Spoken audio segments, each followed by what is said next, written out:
Assalamu alaikum Iqbalians. Today we are here for science lecture class 6th, and it is our ninth lecture on science, and our topic is environment.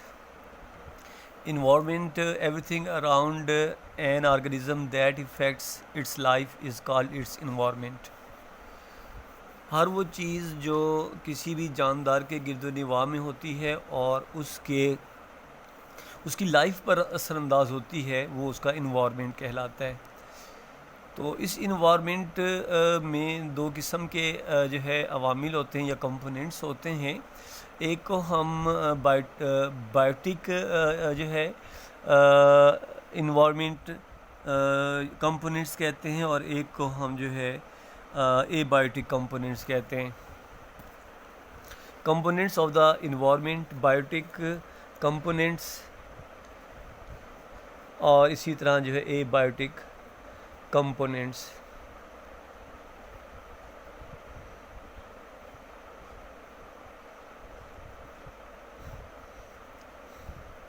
और abiotic component, जो biotic components होते हैं उसमें हमारे पास producers हैं, consumers हैं और decomposers हैं। प्रीवियस क्लासेस में हम इन चीज़ों के बारे में पढ़ चुके हैं। प्रोड्यूसर्स क्या होते हैं? All plants are called producers because they make their own food themselves. हर वो जानदार जो अपनी खुराक खुद बना लेता है वो प्रोड्यूसर्स कहलाता है। और इसमें जो है प्लांट्स जो है, क्योंकि ये अपने लिए खुराक खुद बनाते हैं और जो है इस तरह जो है बाकी जानदारों के लिए भी ये खुराक बनाते हैं।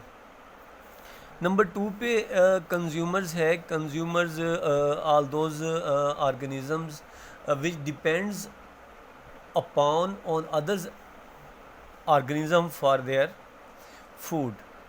ऐसे जानदार जो खुराक के लिए दूसरे जानदारों पर इन्हिसार करते हैं वो कंज्यूमर्स कहलाते हैं।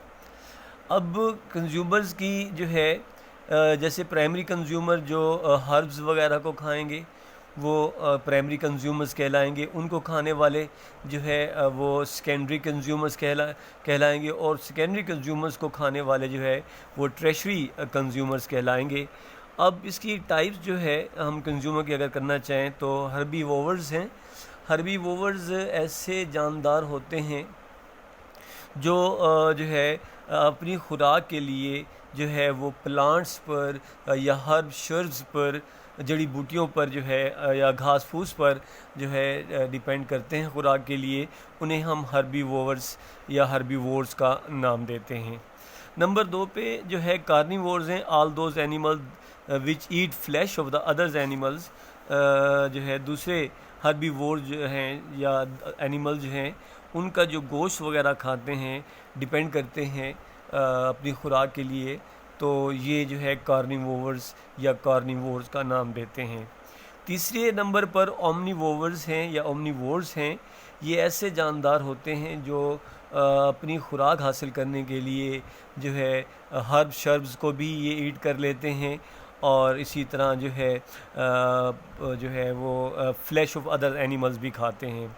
अगर हम हर्बीवोर्स की एग्जांपल देते हैं तो हर्बीवोर्स में आपके पास जो है गॉट है, GOAT गॉट है, ठीक है, शीप है, काऊ है। तो ऐसे जानदार हैं जो खुराक के लिए जो है घास फूस पर जो है इन्हिसार करते हैं। इसमें जो हर्बीवोर्स हैं इसमें अगर कार्निवोर्स हैं, ये अगर जो है अपनी खुराक के लिए डिपेंड करते हैं तो इनके नाम हैं, इसमें डॉग हो गया, कैट हो गई, कैट है, लाइन है। ये अपनी खुराक के लिए दूसरे जानदारों पर इन्हिसार करते हैं। इसी तरह ओमनिवोर्स है जो हर्ब शर्ब्स पर और उसके साथ साथ जो है वो फ्लैश ऑफ अदर्स एनिमल्स भी खाते हैं, जिसमें ह्यूमन बीइंग है। एग्जांपल ह्यूमन बीइंग, इंसान जिसे कहते हैं, ह्यूमन बीइंग्स है, बेयर है, और इस तरह क्रो है। ये ऐसे जानदार हैं एक तो जो है ये इन्हें घास फूस मिले तो भी खा लेते हैं, और अगर इन्हें गोश्त मिले तो भी ये खा लेते हैं। तो कंज्यूमर्स को all those animals which depends upon other animal for their food, तो उसे हम कंज्यूमर्स का नाम देते हैं। कंज्यूमर्स में हम इसकी 3 टाइप्स पढ़ रहे हैं, हर्बीवोर्स या हर्बीवोर्स, कार्निवोर्स और ओमनीवोर्स। उम्मीद करता हूँ ये समझ आया होगा। उसके बाद डिकम्पोज़र होते हैं। देखें, दुनिया को बने हुए बिलियंस ऑफ ईयर्स हो गए, 4.5 बिलियंस कहते हैं इसको, 4 अरब 50 करोड़ साल कम हो गई साइंस कहती है। तो अब साफ ज़ाहिर अगर ये डिकम्पोजिशंस का अमल ना होता, गलने सड़ने का अमल ना होता, तो जितने भी उस वक्त से जानदार अब तक जो है जो बच चुके हैं, तो उनकी डेड बॉडीज़ पड़ी होती, जगह ही ना होती रखने के लिए। तो डिकम्पोजिशंस का अमल जो है वकूफ़ पज़ीर होता है, ये किसी खुराक को गाल साड़ देते हैं। When plants and animals die, their bodies are broken down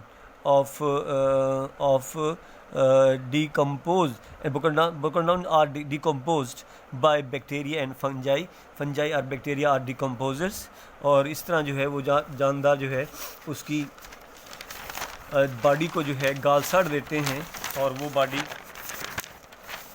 decompose हो जाती है। तो आर कॉल्ड डिकम्पोजर्स। इसमें एग्जांपल इसकी हम क्या देंगे, जो है वो बैक्टीरिया और fungi are called the decomposers of called the decomposers. उसके बाद जो है अगला जो टॉपिक है, dependence of the organism upon an others. जो है एक जानदार दूसरे जानदारों पर जब डिपेंड करते हैं तो किस तरह करते हैं, क्यों ज़रूरत पड़ती है जानदारों को दूसरे जानदारों पर डिपेंड करने के लिए। तो फर्स्ट जो है यहाँ पर जो मैंने हेडिंग दी हुई है वो फॉर फूड, जानदार अपनी खुराक हासिल करने के लिए दूसरे जानदारों पर डिपेंड करते हैं। तो ऑल एनिमल्स डिपेंड्स डायरेक्टली और indirectly on green plants for their food. वो डायरेक्ट उसको यूज़ कर रहे हैं या वो इनडायरेक्ट उसको यूज़ कर रहे हैं, तो वो खुराक के लिए जो है वो प्लांट्स को ज़रूर यूज़ कर रहे हैं। इस तरह फॉर शेल्टर है, तो साफ ज़ाहिर जानदारों को अपनी तहफ़्फ़ुज़ के लिए, अपनी कंटिन्यूटी के लिए, अपनी जो है अपनी नस्ल जारी रखने के लिए जो है वो उन्हें शेल्टर्स की भी ज़रूरत होती है। Some animals make their own homes like wolves है, make their homes in the hole of the tree. इसी तरह some birds like sparrows, crows, eagles build their nest in trees. तो ये अपने जो है दूसरे जानदारों से बचने के लिए जो है ये शेल्टर का सहारा लेते हैं, पनाह चाहिए, इन्हें घर चाहिए ताकि दूसरे जानदारों से ये महफूज रह सके। उसके बाद फॉर प्रोटेक्शन भी है। अब some animals take help from plants to protect themselves. अगर आप ग्रीन पैरेट को देखें तो जो है वो सब्ज़ पत्तों में बैठा हुआ नज़र नहीं आता। और इसी तरह अगर आप बटेर को देखें तो जो है वो घास, वो जो है गंदम के जो पौधे होते हैं उनके दरमियान बैठा हुआ नज़र नहीं आता कि उसका कलर ही गंदमी होता है। सम एनिमल्स जो है for example a parrot hides in a green leaves due to its color. a grasshopper जो है घास का जो कीड़ा है या घोड़ा है, hides in grass due to the same colors, क्योंकि grasshopper का कलर और घास का कलर सेम होता है। और इसी तरह plants also depends upon an other animal for their protection के लिए भी जो है अपना जो है ये डिपेंड करते हैं। और फॉर कार्बन डाइऑक्साइड के लिए भी जो है डिपेंड करते हैं जानदार जो है दूसरे जानदार पर। मिसाल के तौर पर plants can not make their food, plants can not make their food without carbon dioxide. जब तक कार्बन डाइऑक्साइड नहीं होगी, क्योंकि ये एक अहम कंपोनेंट है फूड मेकिंग प्रोसेस का या फोटोसिंथेसिस का। अगर कार्बन डाइऑक्साइड नहीं है, वो अपनी कार्बन डाइऑक्साइड हासिल नहीं कर सकते, तो वो ये प्रोसेस ही नहीं कर पाएंगे, ना अपने लिए खुराक बना पाएंगे और ना ही दूसरे जानवरों के लिए खुराक बनाएंगे। All animals release carbon dioxide during respiration. Plants absorb this gas from air and make their food themselves. उसके बाद फॉर पोलिनेशन है। पोलिनेशन जो है animals also help some plants in their pollination. Pollination जैसे कि पिछले जो है आपको तो नहीं पढ़ाया गया, 7th में जो है ये टॉपिक आएगा। पोलिनेशन ये होता है कि जो नमू का तरीका है, जो नमू है या जो है जो नए बीज का पैदा होना है, तो उसके लिए जो है जानदार जो है ये काम सर अंजाम देते हैं, जिनमें जो है ये बाय एयर भी होता है, by animals and plant insects भी होता है, क्योंकि बाज़ जो पोलन होते हैं वो इतने जो है छोटे होते हैं कि वो जो है वो परिंदे के परों के साथ लग जाते हैं। जब किसी दूसरे फूल पर जो है वो गिरते हैं तो वहाँ जर्मिनेशन या पोलिनेशन का अमल मुकम्मल होता है।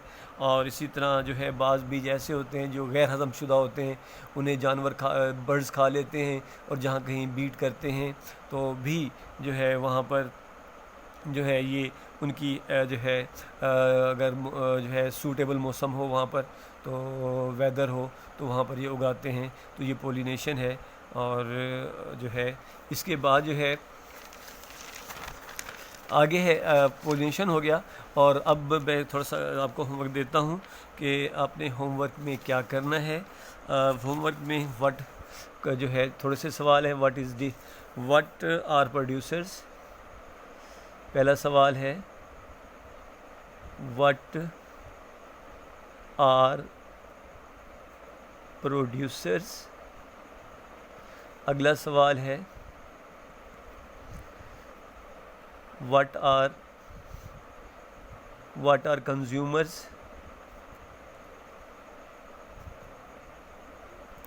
और उससे अगला सवाल है what are decomposers. What are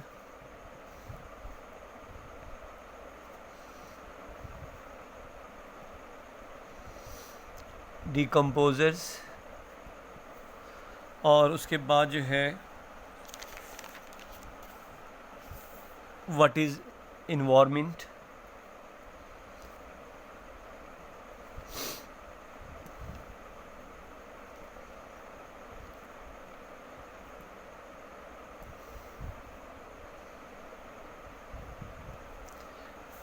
और एक सवाल और देता हूँ आपको मैं, consumer, producers, decomposer, what is environment.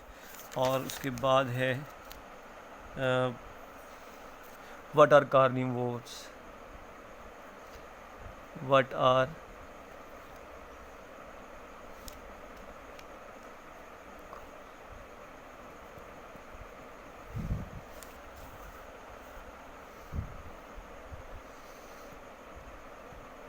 ये सवाल आप याद भी करेंगे और होमवर्क में भी करेंगे। और इस होमवर्क को आप फ्राइडे को जमा कराएंगे। कुछ लोग जो है वो सैटरडे को आते हैं, लेकिन सैटरडे को नहीं आना। होमवर्क सबमिट कराने के लिए आप लोगों ने फ्राइडे को आना है और 10 बजे से लेकर 12 बजे के दरमियान जो है आपने ये होमवर्क स्कूल में जो है वालिदैन की मदद से, ख़ुद आकर या बड़े भाई की मदद से जो है ये सबमिट कराना है। अल्लाह ताला आपका हामी नासिर है। अल्लाह हाफ़िज़।